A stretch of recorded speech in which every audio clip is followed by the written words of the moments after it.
Welcome back to English Nest Podcast, everyone. I'm Emma. And I'm Jack.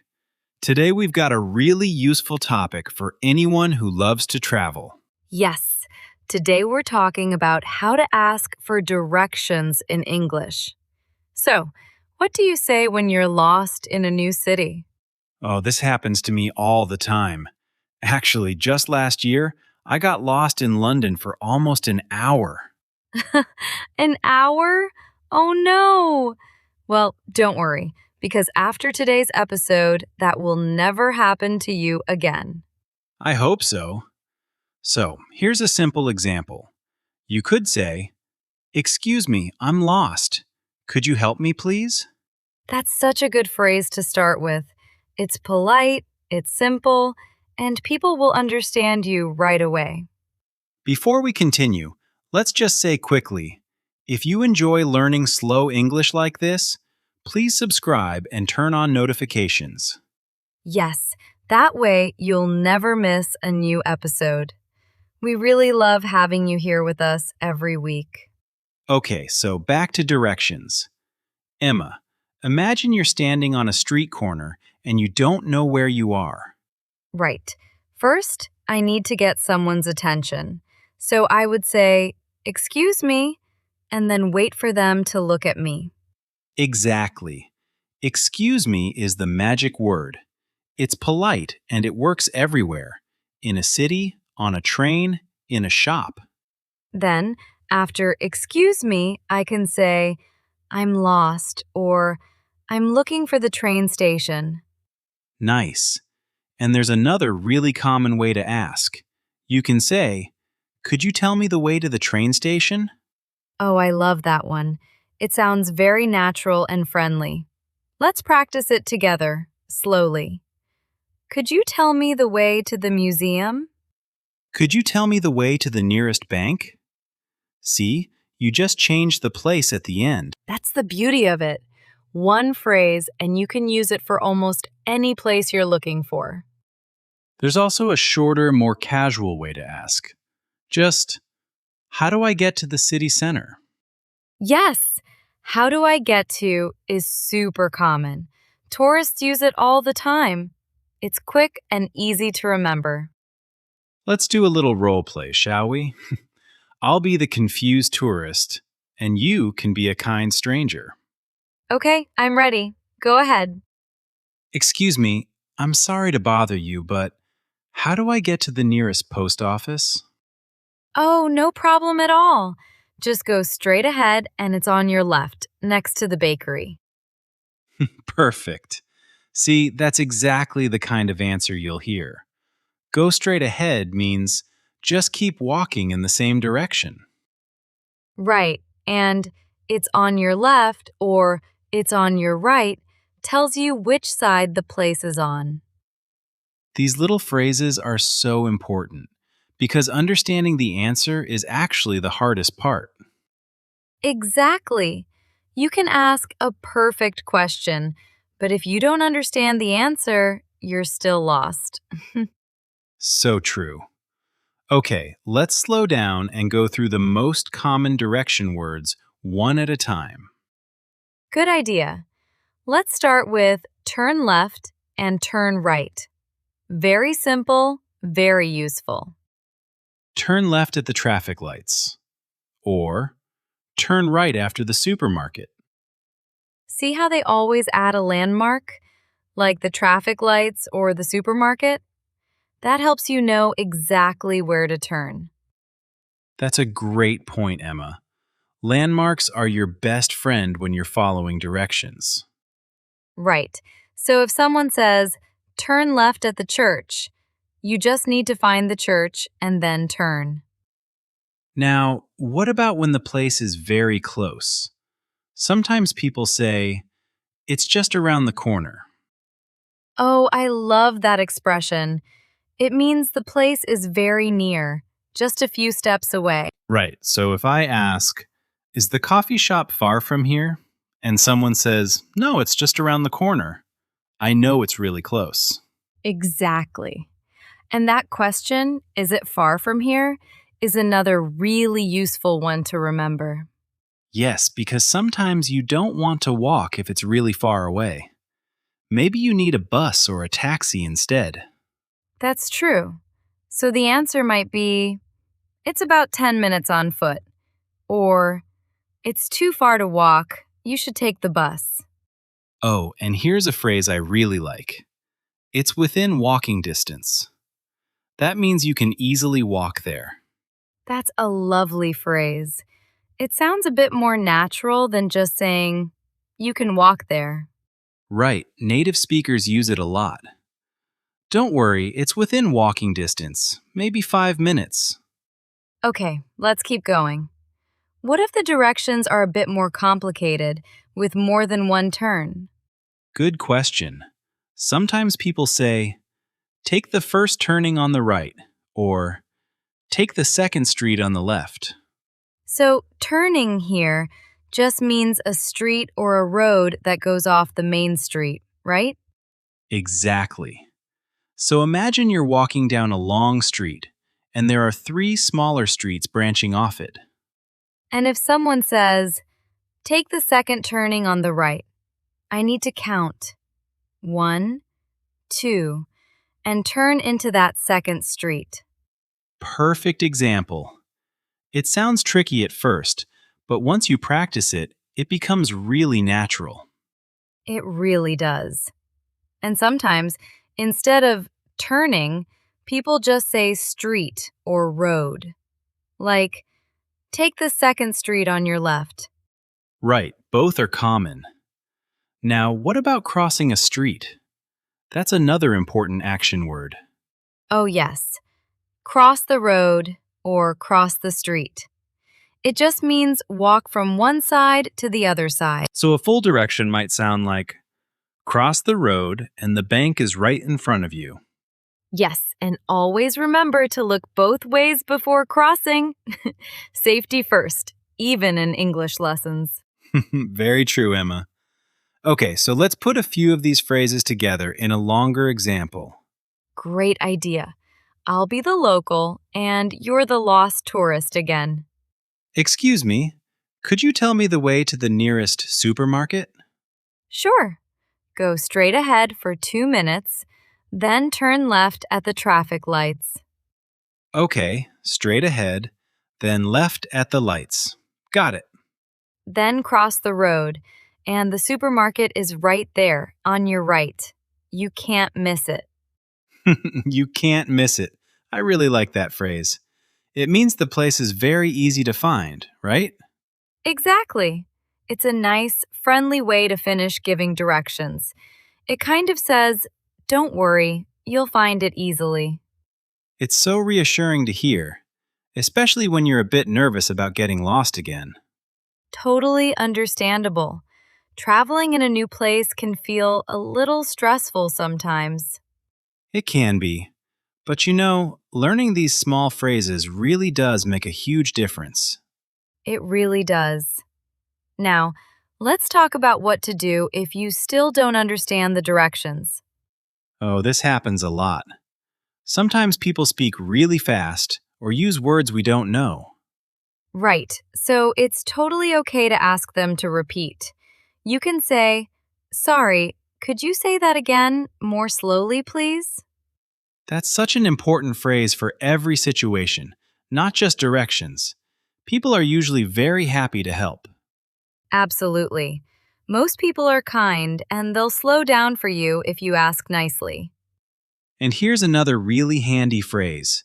You can ask, could you show me on the map, please? Oh, that's a great one, especially if you have your phone with a map app open. Exactly. Sometimes seeing it visually is much easier than just listening to words. True. Let's imagine that situation. You show your phone and say, excuse me, could you show me on the map where I am now? And the person might point and say, oh, you're right here. You just need to walk this way. That's actually one of my favorite ways to get directions because it's so clear. No confusion at all. Same here. Okay, let's move to a different situation now. What if you're asking directions to a train station or a bus stop? Good idea, because that's probably the most common situation for travelers. Right. So imagine you just arrived in a new city and you need to find your hotel from the train station. Okay, let's practice that. I'll ask the question this time. Excuse me, I've just arrived here and I'm a little lost. Oh, no worries. Where are you trying to go? I'm looking for Green Street Hotel. Do you know how to get there from here? Ah, yes. It's not too far. Just walk straight ahead until you reach the square. Okay, straight ahead to the square. And then?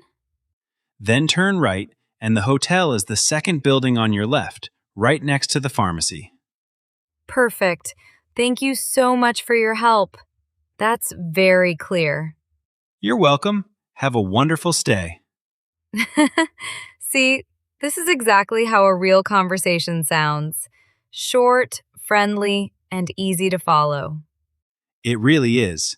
And notice, at the end, I said, "Thank you so much for your help." That's a lovely, polite way to finish. Yes, always remember to thank the person. It's small, but it makes a big difference. Absolutely. People love it when travelers are polite and friendly. It makes the whole experience nicer for everyone. So true. Okay, let's talk about a few more useful words you might hear in directions. Good idea. What about opposite? Like, the bank is opposite the coffee shop. Right. Opposite means it's on the other side, facing that place.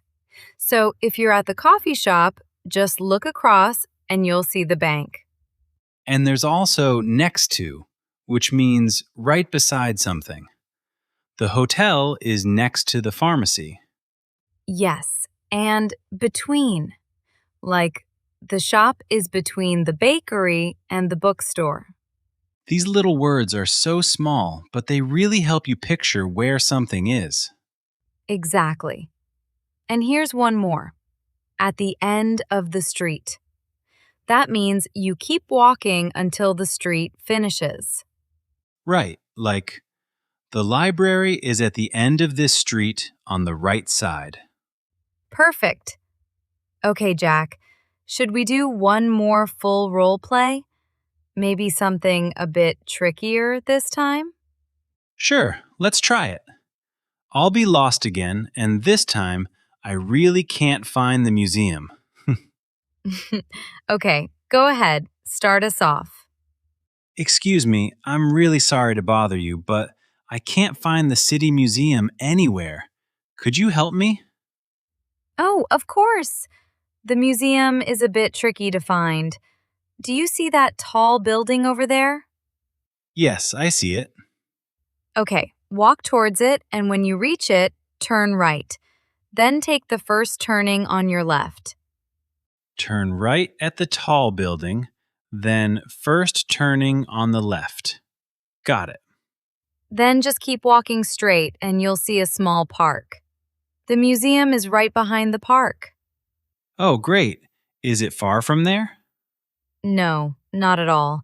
It's within walking distance, maybe 5 minutes. Perfect. Thank you so much for your help. I really appreciate it. No problem at all. Enjoy the museum. See, even a complicated route sounds simple when you break it into small steps. Exactly. And that's the secret. Listen for the small landmarks, like the tall building or the park. Right. Landmarks help you check that you're going the right way, step by step. Now, what if you get directions, but you're still not totally sure? Is there a polite way to double check? Oh, yes. You can simply repeat the directions back to them. Like, so I turn right at the building, then left, then straight ahead? That's such a smart habit.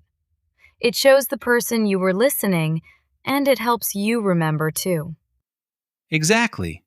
And usually they'll just say, yes, that's right. Or they'll correct you if you made a small mistake. Perfect. Okay. Let's also talk about what happens if the person doesn't know the answer either. Oh, that happens sometimes too. Even local people get confused about directions. True. In that case, they might say, "Sorry, I'm not from here." Or, "I'm not sure, but maybe try asking at that shop." And that's totally fine. You just say, "No worries, thank you anyway," and ask someone else. Exactly. Don't feel discouraged. Sometimes you need to ask 2 or 3 people before you find your way. That's very true.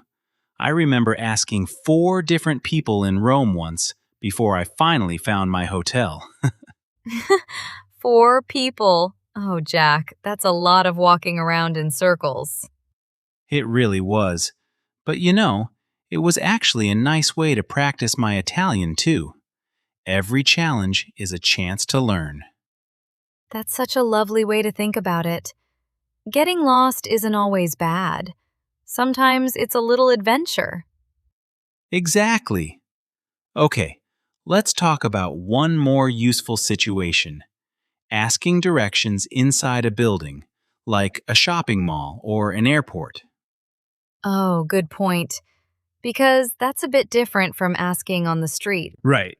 Inside a building, you might ask, "Excuse me, where can I find the restrooms?" Or, "Which way is the exit?" And the answer might be, "It's on the second floor." Or, "It's just past the elevators." Right. And inside buildings, people often use words like upstairs, downstairs, or on the ground floor. That's true. So if someone says, "Take the elevator to the third floor," you know exactly where to go. Exactly. These phrases are perfect for airports, hotels, and shopping centers. Great. I think we've covered so many useful phrases today. Should we do a quick recap? Yes, let's do it. A nice, slow recap always helps everything stick in your memory. Okay, so first, when you're lost, you can say, "Excuse me, I'm lost. Could you help me, please?" Then you can ask, "Could you tell me the way to the train station?" Or the shorter version, "How do I get to the museum?"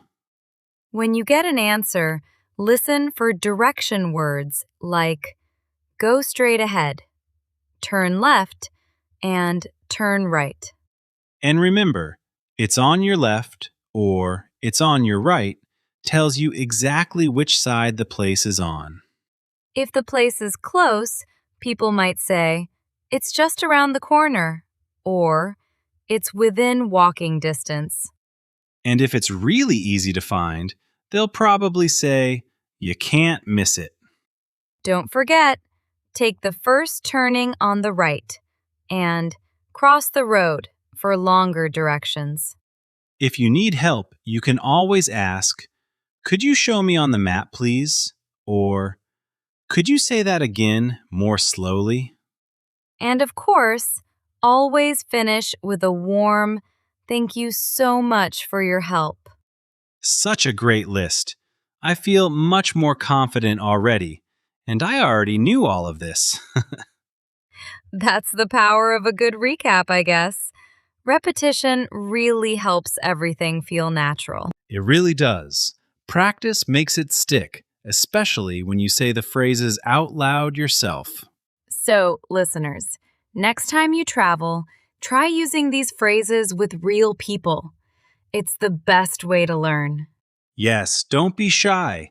Most people are happy to help a friendly traveler who's a little lost. Exactly. And even if you make small mistakes, don't worry. People will still understand you. That's so true. Communication matters more than perfect grammar, especially in situations like this. Well said, Jack. Okay, I think that's a perfect place to end today's lesson. It really is. Thank you all so much for listening with us today on English Nest Podcast. We hope you feel a little more confident about asking for directions now. You've got this. If you enjoyed today's episode, please give it a like and subscribe if you haven't already. And turn on notifications so you'll always know when a new episode is ready for you. Try practicing these phrases out loud this week, maybe even with a friend or a family member. That's a great idea.